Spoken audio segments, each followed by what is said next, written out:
ہیں، یعنی جس کے ذریعے آدمی کو عذاب ہوگا۔ والذین یکنزون الذھب والی جو آیت ہے،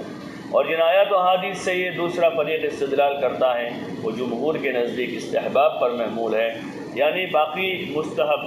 ہیں۔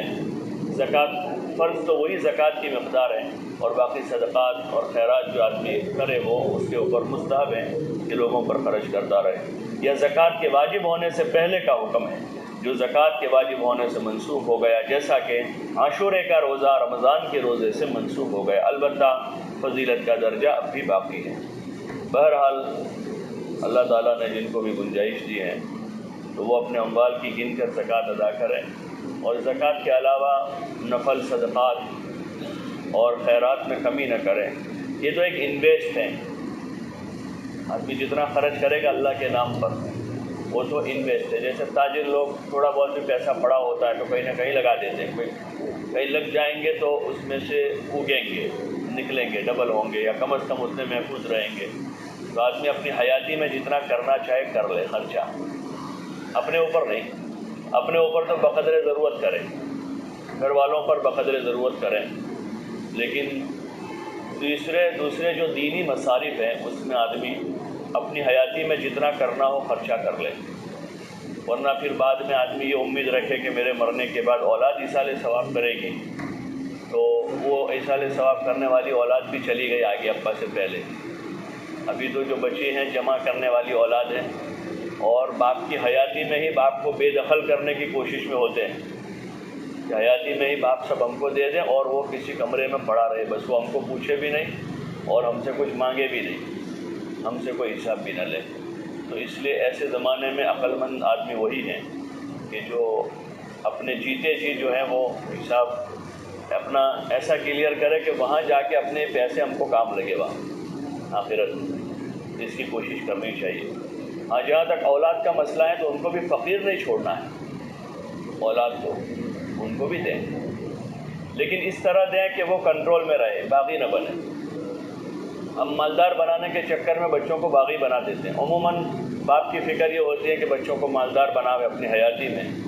لیکن وہ مالدار بعد میں بنتے، پہلے باغی بنتے ہیں اور پھر مالدار بنتے ہیں۔ تو جب مال کا قبضہ ان کے پاس آ جاتے ہیں تو اب باپ کو پوچھنا بھی گوارا نہیں کرتے،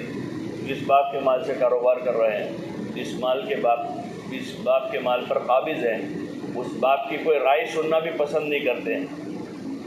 تو یہ آدمی کی حماقت اور بے وقوفی۔ دوسرا ایک وہ رہتا ہے کہ حیاتی میں بعض لوگ تقسیم کر دیتے ہیں، حیاتی میں تقسیم کرتے ہیں، تو یہ شریعت کا اصول نہیں ہے کہ آدمی تقسیم کرتے، بقدر ضرورت اپنی اولاد پر خرچ کریں۔ اور انصاف کا تقاضا یہ ہے، برابر سرابر دینا انصاف نہیں ہے۔ ایک بیٹا مالدار ہے، اس کے پاس اپنا رہنے کا گھر ہے، کاروبار بھی اس کا اچھا ہے۔ ایک بیٹا غریب ہے، اس کا رہنے کا گھر نہیں، کاروبار کمزور ہے، اور باپ دونوں کو لاکھ لاکھ روپیہ دے رہا ہے، تو انصاف ہوگا یہ؟ بولو نا بھائی، یہ انصاف ہوا؟ تو اس کے پاس تو پہلے سے اللہ کا دیا ہوا ہے۔ انصاف کا تقاضا یہ ہے کہ جس کے پاس گھر نہیں ہے اس کے گھر کا انتظام کریں،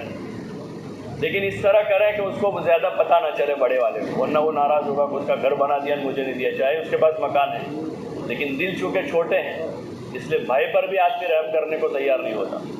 انصاف کا تقاضا یہ ہے کہ اولاد پر نظر کر کے ان میں جو زیادہ مستحق اور ضرورت مند ہے اس کی زیادہ امداد کریں، اس کا زیادہ تعاون کریں۔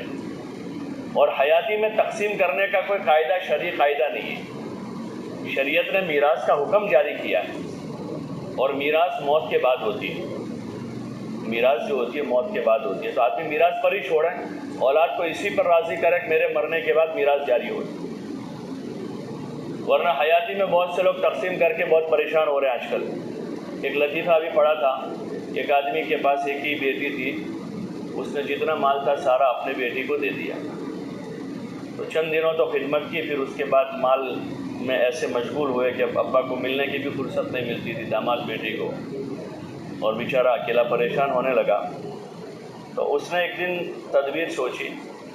اور جو نگر سیٹھ تھا وہاں کا، نگر سیٹھ وہ اس کا دوست تھا، اس کے پاس سونے کی صندوقیں تھیں نگر سیٹھ کے پاس، تو نگر سیٹھ سے کہا کہ ایک صندوق مجھے ایک 24 گھنٹے کے لیے دے، خالی 24 گھنٹہ،